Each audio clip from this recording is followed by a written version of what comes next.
সারা বাংলাদেশের হাত আমরা এভাবে খুলে দিতে চাই। বৈষম্য বিরোধী ছাত্র আন্দোলনে যারা যোগ দিয়েছিল, যারা আন্দোলন করেছিল, তাদের যে 9টা দফা ছিল তার 1 নম্বরে কারো হাত বাঁধা থাকবে না। এ বাংলাদেশে আমরা দেখেছি শুধু একজনের হাত খোলা ছিল, বাকি সবার হাত বাঁধা, এমনকি কাওয়া কাকু পর্যন্ত ও হাত বাঁধা। আমারে বাবা গিয়েছিল স্বরাষ্ট্র মন্ত্রণালয়ের কাছে, বলে না আমার হাত বাঁধা, তেরো চেয়ারে বসার দরকার কি? হ্যাঁ, একটা স্বরাষ্ট্র মন্ত্রী সে যদি বলে আমার হাত বাঁধা, হাত খোলা আছে কার? এই 3 বছরে জেল খাটার পরে আমি দেখেছি হাত একজনেরই খোলা ছিল। সে যাই হোক, আমরা চাই ওনার মতো হাত এই দেশে 1628 জন মানুষ এই চেয়ারে বসে আছে। 1628 জন যে চেয়ারে বসে আছে সব হাত আমরা খোলা রাখতে চাই। আবু সাইদ যেভাবে হাত খোলা ছিল, সবার হাত এভাবে খোলা রাখতে চাই। কথা বলেন ঠিক কিনা?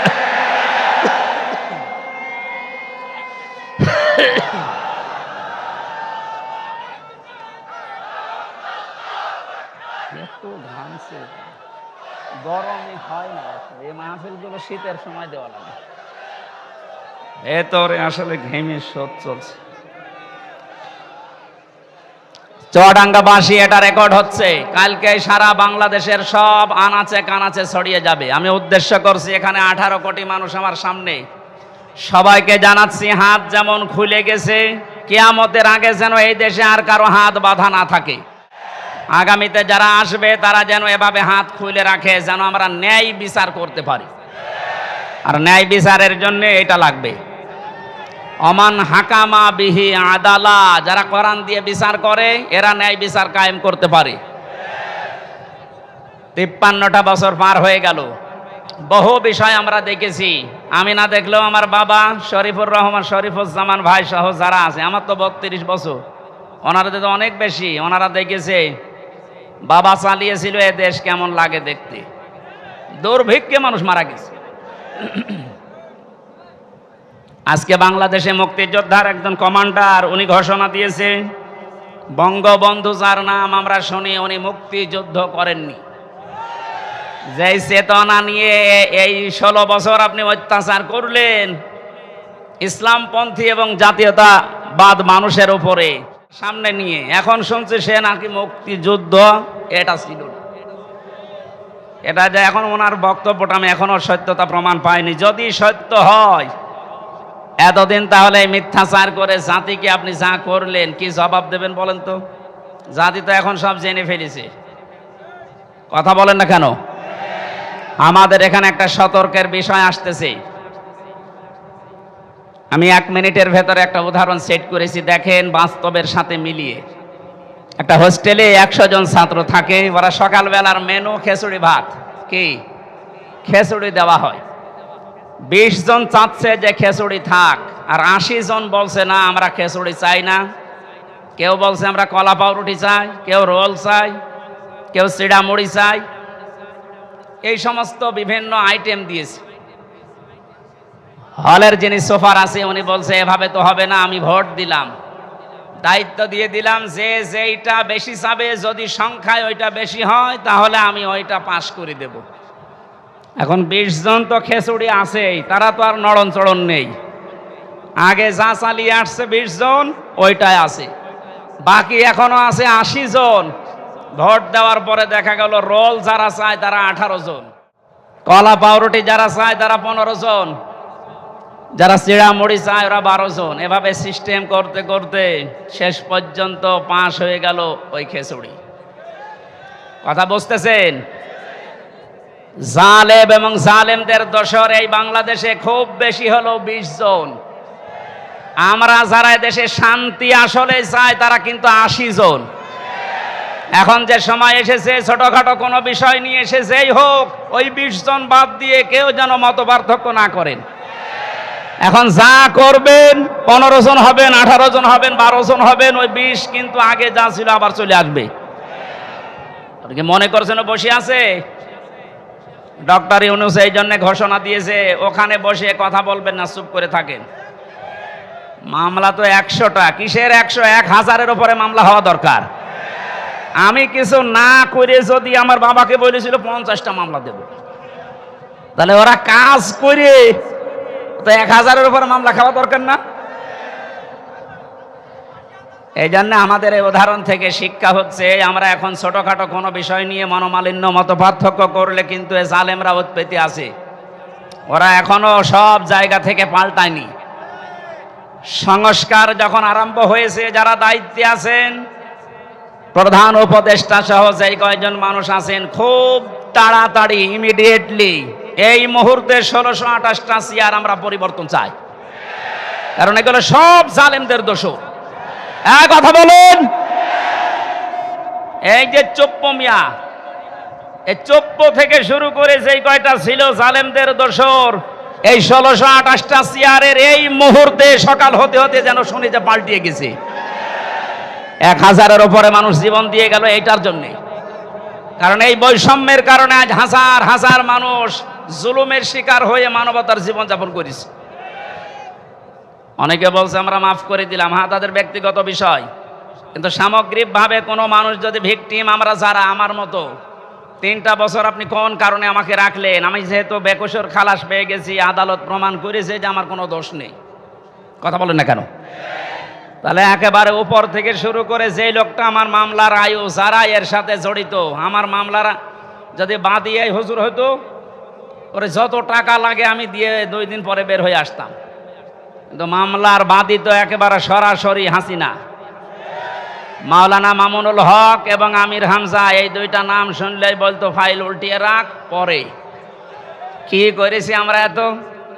জেলের ভেতরে আপনি যদি রাখবেন তো স্বাভাবিকভাবে রাখেন, ফাঁসির কন্ডেম ছেলে আমারে রেখে দিয়েছে, আমার 11 ঘন্টা টাঙিয়ে রেখেছিলাম। এগুলো বাড়িতে বলি নাই, আমার বাবা গ্রাম্য মানুষ, কষ্ট পাবে, কাঁদবে, এই জন্যে কিচ্ছু জানি না যে বিষয়ে পেছনে হাত বেঁধে তাও সে জিনিস দিয়ে বাঁধে যে নিহিত বক্তব্য কি পেছনে, ওনাদের সামনে বাঁধে, ওনারা তো বড় নেতা, আমাদের বেঁধেছিল পেছনে, সাথে হাত কেটে যায়, পায়ে দেয় ডান্ডা বেড়ি, চোখ কালো কাপড় দিয়ে বেঁধে মাজায় দড়ি দিয়ে টাঙিয়ে রেখেছিল 11 ঘন্টা, মনে হচ্ছে গরু টাঙিয়ে রেখেছে। আপনি কোন কারণে এটা করলেন? এটা যদি 1 দিন 2 দিন 5 দিন 10 দিন হতো, রিমান্ডের ওই 10 দিন মেনে নিতাম। মাটির নিচে নিয়ে গেলেন কোন কারণে? আয়না ঘর শুধু আপনারা নাম শোনেন, আমি তো নিজে পরীক্ষিত দেখেছি। এরপরও অনেকে সাফাই গায় যে কি করেছে, যে ওর পালিয়ে যাওয়া লাগলো, কি করেছে, আপনি কেন আসেন, আপনাকে দেখাচ্ছে।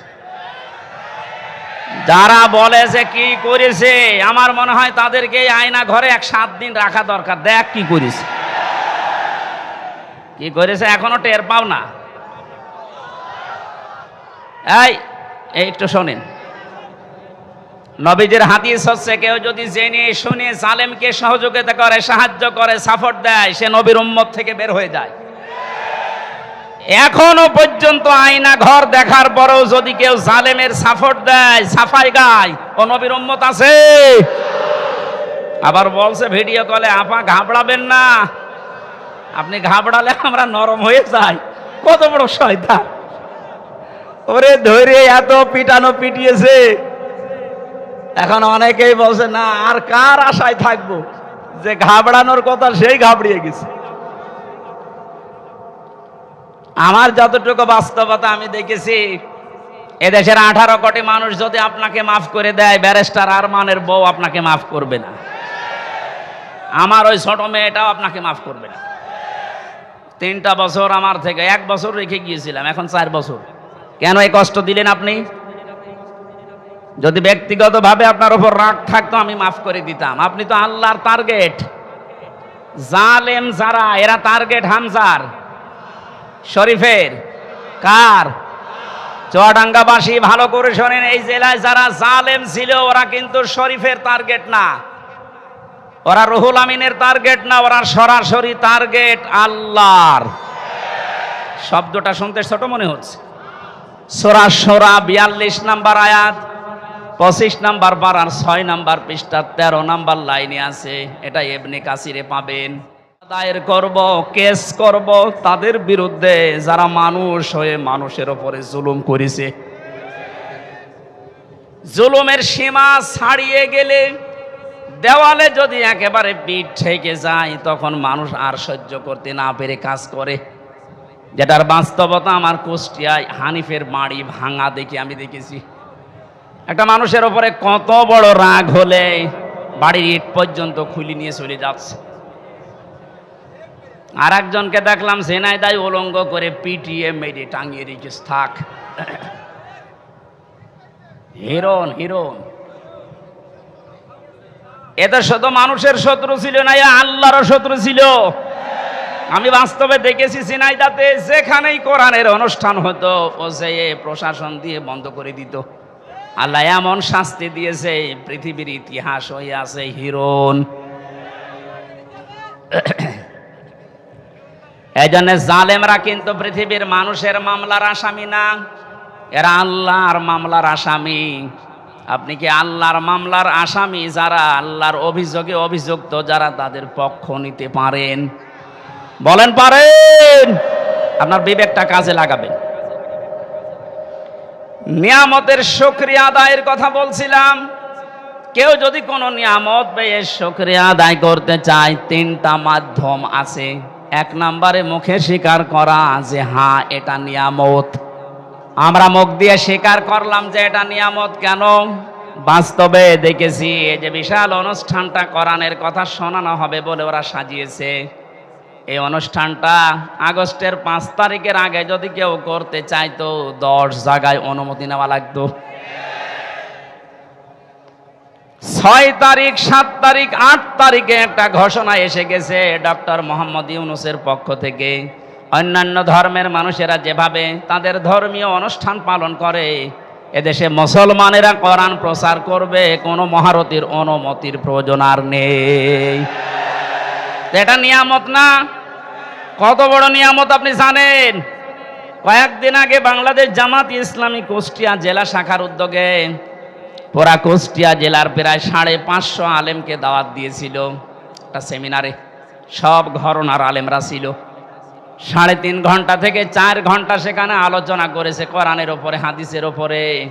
আপনি একটু ভাবেন তো, এটা যে 550 আলেম এক জায়গায়, আগস্টের 5 তারিখের আগে এত মানুষ না, 5 জন আলেম এক জায়গায় হলে 10টা মামলা হয়ে যেত। এত বড় নিয়ামত আল্লাহ যাদের মাধ্যমে দিলেন, এ শহীদ আবু সাইদ, শহীদ মুগ্ধ সহ, রায়হান সহ, ইয়ামিন সহ যারাই 1000-এর ওপরে শহীদ হয়েছে, আল্লাহ তাদের শাহাদতের সর্বোচ্চ মাকাম যেন পৌঁছিয়ে দেন। বলেন আমিন। আমরা স্বীকার করছি যে মুক্ত জীবন এটা নিয়ামত, কিন্তু এদেশের ওই যে 20% এখনো পর্যন্ত স্বীকার করছে না। গতকালকের একটা ভিডিও, সে এখনো পর্যন্ত জালেমের সাফাই গাচ্ছে যে না, উনি কি কিছু করেনি দেশের জন্য? হ্যাঁ করিস। একটা রাস্তা বানাতে যদি 2 কোটি টাকা খরচ হয়, 3 বার বাজেট করে 9 কোটি টাকা খরচ করিস। 2 কোটি খরচ করে 7 কোটি আল্লাহর রাস্তায় নিয়ে চলে গেছে। এই যে আল্লাহর রাস্তায় নিয়ে গেছে বললাম কেন? ওই দরবেশের কারণে। দরবেশ কত টাকা আত্মসাৎ করেছে দেখেছেন? 36,000 কোটি। আপনি জীবনে যদি গণনা করে তো জীবন শেষ হয়ে যাবে। দরবেশের যদি এই হাল হয়, যেগুলো ধরবেশ, ওগুলোর অবস্থা কি? আমার মনে হয় পালিয়ে যারা গেছে এদের টাকা পয়সাগুলো ডক্টর ইউনূস ঘোষণা দিয়েছে এগুলো সব ফিরিয়ে আনা হবে। তাড়াতাড়ি করেন, সবগুলো ফিরিয়ে নিয়ে আসেন। শুধু ফিরিয়ে নিয়ে আসা না, যারা টাকা পয়সা আত্মসাৎ করেছে, বেগম পাড়া বানিয়েছে, এদের স্ত্রী সন্তান পুত্র যা আছে সব রাষ্ট্রের কাজে লাগান। টাকা পয়সাগুলো নিয়ে এসে আপনি একটু দেশের মানুষের কাছে দেন, দেখেন দেশটা দাঁড়িয়ে যাবে। কোনো অভাব নেই এদেশের, অভাব শুধু সুষ্ঠু বন্টনের। এই সুষ্ঠু বন্টন যেন হয়, আমরা এরকম মানুষকে এখন সামনে চাই। কথা বলেন ঠিক কিনা? ওনার যখন বলল যে আমার 2টা ছেলে হাফেজ আলেম হবে, আমার মন হৃদয় ভরে গেছে। এরকম মানুষকে আপনি দায়িত্ব দেবেন, যে মানুষগুলো কোরআনে কারিম নিজে পড়ে, সন্তানকে পড়ায়। আমি এর আগে শুনেছিলাম যে ওনার ভাই, যে টরিক ভাই নাকি, উনি একটা মাদ্রাসা অলরেডি নিজে একা একা চালায়, এবং চুয়াডাঙ্গার ভেতরে ওইটা নাকি একটা মডেল। কয়েকদিন আগে আমি মালয়েশিয়া ছিলাম, মেজানুর রহমান আজহারি ভাইয়ের সাথে কয়েকটা প্রোগ্রাম ছিল। উনি আমাকে বলছিল, টরিক ভাই সালাম দিয়ে, উনি আসবে বাংলাদেশে কিছুদিনের ভেতরে। কুষ্টিয়াতে একটা প্রোগ্রাম নেওয়ার কথা জানিয়েছি, কুষ্টিয়ার স্টেডিয়াম মাঠে। উনি আর আমি থাকবো, আপনারা ইনশাল্লাহ যাবেন, দাওয়াত দিয়ে দিলাম অগ্রিম। চুয়াডাঙ্গাবাসী 100 জনের 80 জন আমরা এখন স্বীকার করে নিলাম যে হ্যাঁ, এটা আমাদের জন্য নিয়ামত। কিন্তু ওই জালেমরা তারা এখনো পর্যন্ত স্বীকার করে নাই যে এই স্বাধীনতা এটা নিয়ামত। কথা বলেন না কেন? তাহলে নিয়ামত পাওয়ার পরে আমরা যারা 80% শুকরিয়া আদায় করলাম, মুখ দিয়ে স্বীকার করছি যে হ্যাঁ এটা নিয়ামত, 20% যারা আছে এখনো পর্যন্ত স্বীকার করছে না। আপনি মাঝে মাঝেই দেখবেন ওরা নতুন নতুন ইস্যু তৈরি করে এই 20 জন বিশৃঙ্খলা তৈরি করছে। প্রথমে ওরা অমুসলিমদেরকে দিয়ে চেষ্টা চালিয়েছিল সংখ্যালঘু নাম দিয়ে। জামাতে ইসলামের কেন্দ্রীয় আমির যিনি ডাক্তার শফিকুর রহমান ঘোষণা দিয়েছেন এই বাংলাদেশে কোনো সংখ্যাগুরু নেই। সুতরাং এই ইস্যু তুলে যারা মানুষের ভেতরে বিদ্রোহ তৈরি করতে চাচ্ছেন তাদের হালে পানি নেবে না ইনশাআল্লাহ। ন্যায়নি পৃথিবী বুঝে গেছে না এটা ওদের দুর্বিসন্ধি। এরপরে ওরা আস্তে আস্তে চালিয়েছিল প্রধান বিচারপতিকে দিয়ে দেশটা অস্থিতিশীল করতে, ছাত্রদের সামনে ধরা পড়ে গেছে। এরপরও যখন পারে নাই চেষ্টা চালিয়েছে আনসার দিয়ে। কিসের আনসার? 42,000 আনসার নিয়োগ হয়েছে এই দেশে এই 9 সাল থেকে শুরু করে 24 সাল পর্যন্ত। তার 32,000 সবগুলো গোপালগঞ্জে। 42,000-এর 32,000 যদি গোপালগঞ্জের হয়, বাকি 63 জেলার মানুষ আমরা ঘাস কাটছি। দুর্নীতির কোন জায়গায় পৌঁছিয়েছিল আপনি চিন্তা করেন? এই দেশের জাতীয় মসজিদের ইমাম পর্যন্ত পালিয়ে গেছে। ইমাম সাহেবও যদি পালিয়ে যায়, তে আর কোন জায়গা বাকি আছে বলে আপনার মনে হচ্ছে? কোন জায়গা ফাঁকা নেই, সব জায়গা ওগুলো একেবারে পরিপূর্ণ হয়ে গেছে। আল্লাহর কোরআন জানিয়েছে লিয়াজদাদু ইসমা, আল্লাহ ওদের পাপ এমন ভাবে পরিপূর্ণ করে দিয়েছে যে জায়গা যখন আর খালি নেই, ওয়ালাহুম আযাবুম মুহিন, তখন ওদের অপমানজনক শাস্তি ঢেলে দিয়েছে। এর বাস্তব প্রমাণ এই কালামানিক, ওর বিসি পর্যন্ত উড়ে গেছে। বলেন আর কি বাকি থাকে? এটা বিচারপতি, তাও সুপ্রিম কোর্টের, এত বড় শয়তান ছিল, কথা বললেই শুধু মুসলমানদের, ইসলামের আর কোরআনের। আর একজন বলতো, ওরে দেখলাম একজন কিক মেরেছে আদালতে, এমন একটা লাথি দিয়েছে, জালেমদের আমার মনে হয় এর চাইতে অপমান আর নেই। দরবেশের যে অপমান আমরা দেখেছি, দাড়ি কেটে নম হয়ে গেছে। প্রথমে যে শয়তানকে ধরেছিল, শয়তান বলছে আমার একা নেবেন মানে ওই যে দরবেশ। দরবেশ কোনটা? ওই যে সালমান এফ রহমান। আপনি চিন্তা করেন কোথায় নামিয়েছে অপমানের, আর কোন জায়গায় এই দেশে জালেমদের বাকি নেই। কথা বলেন ঠিক কিনা? এ ধরা ধরেছে কে? 20 ভাগ